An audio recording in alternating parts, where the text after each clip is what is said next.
राहुल गांधी केवल कर्नाटक ही नहीं बल्कि दूसरी जगहों पर भी वोट चोरी का आरोप लगा चुके हैं।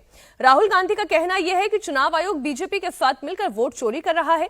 वोटर लिस्ट का इलेक्ट्रॉनिक डेटा नहीं देने का भी आरोप लगाया। राहुल गांधी का आरोप यह भी है कि चुनाव आयोग मतदान केंद्रों का सीसीटीवी फुटेज नहीं दे रहा है क्योंकि चुनाव आयोग सच छिपाना चाहता है। हमारी सहयोगी विजय लक्ष्मी जुड़ गई हैं। विजय लक्ष्मी, एक और एटम बॉम्ब की बात हुई है, क्या एक्सपेक्ट कर रहे हैं आप भी, क्या एक्सपेक्ट कर रही है मीडिया, क्या आज बताने जा रहे हैं राहुल गांधी? देखिए, जो सूत्र बता रहे हैं मीनाक्षी के राहुल गांधी आज कुछ विधानसभा सीटों को लेकर के कुछ खुलासा कर सकते हैं, जिसको लेकर के काफ़ी दिनों से कांग्रेस की रिसर्च टीम जो है वो काम भी कर रही है। इसमें कुछ हरियाणा या गुजरात की विधानसभा की सीटें हो सकती हैं और सूत्रों का इशारा इस ओर भी है कि इसके बाद एक और बड़ी प्रेस कॉन्फ्रेंस आने वाले दिनों में नेता प्रतिपक्ष राहुल गांधी द्वारा की जा सकती है, क्योंकि काफ़ी सारी चीज़ें पब्लिक डोमेन में राहुल गांधी कहते आ रहे हैं। वोट चोरी का आरोप वो जो है वो लगा रहे हैं, चुनाव आयोग से लेकर के भारतीय जनता पार्टी सबको घेर रहे हैं राहुल गांधी। और आज की प्रेस कॉन्फ्रेंस में उम्मीद की जा रही है कि विधानसभा, कुछ राज्यों की विधानसभा जहां पर चुनाव हुए हाल फिलहाल में, उसको लेकर के कुछ खुलासा करेंगे। जो रिसर्च, जो डेटा एनालिसिस कांग्रेस की तरफ से किया गया है, जिस तरह से कर्नाटक की एक स्पेसिफिक असेंबली सीट को लेकर के, महादेवपुरा को लेकर के पिछली प्रेस कॉन्फ्रेंस में राहुल गांधी ने एक पावर पॉइंट प्रोजेक्शन दिया था लगभग घंटे भर का। आज भी उम्मीद की जा रही है कि इसी तरह का कुछ होगा, लेकिन इसमें आज की जो है इसमें विधानसभा की सीटें होंगी, हरियाणा और गुजरात से सीटें हो सकती हैं, जिस पर राहुल गांधी कोई खुलासा आज करें। लेकिन पिछली मर्तबा भी जो उन्होंने खुलासा किया था उस पर जो चुनाव आयोग का रिएक्शन था हमने देखा था। हलफनामा उन्होंने तब भी नहीं दिया था, एफिडेविट उन्होंने तब भी नहीं दिया और चुनाव आयोग ये कह चुका था हम इस मामले को बंद समझेंगे। फिर से इस तरीके से कहना कि मैं एक एटम बॉम्ब लेकर आया हूं, क्या इसका इंपैक्ट होगा?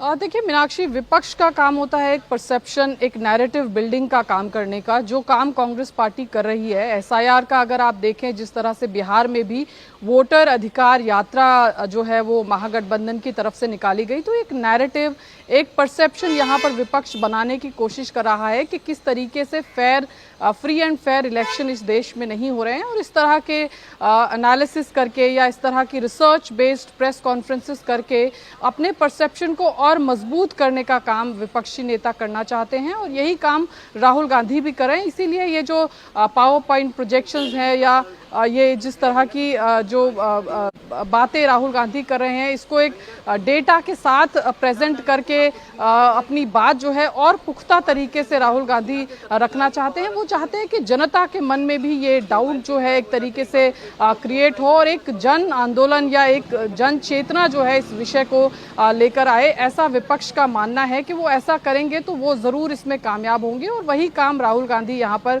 करते नजर आ रहे हैं। अब चुनाव, क्योंकि बिहार में इसको एक बड़ा मुद्दा कांग्रेस पार्टी की तरफ से बनाया गया, अब देखना होगा बिहार चुनाव के नतीजे ही ये तय करेंगे कि जनता ने इस मुद्दे को कितना एक्सेप्ट किया या कितना रिजेक्ट किया।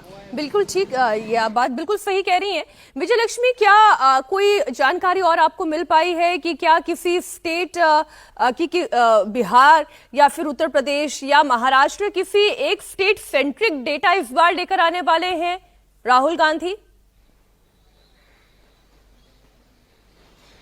देखिए, जो सूत्र बता रहे हैं वो हरियाणा और गुजरात, इन राज्यों से स्पेसिफिक डेटा जो है वो जुड़ा हो सकता है। हालांकि कुछ बातें ज़रूर कही गई हैं उत्तर प्रदेश को लेकर के, वाराणसी को लेकर के, लेकिन आज की प्रेस कॉन्फ्रेंस में उससे जुड़ी कोई जानकारी सूत्र कह रहे हैं कि शायद ना हो। आने वाले दिनों में एक और प्रेस कॉन्फ्रेंस नेता प्रतिपक्ष राहुल गांधी करें और उसमें कुछ और डेटा के साथ वो सामने आएंगे।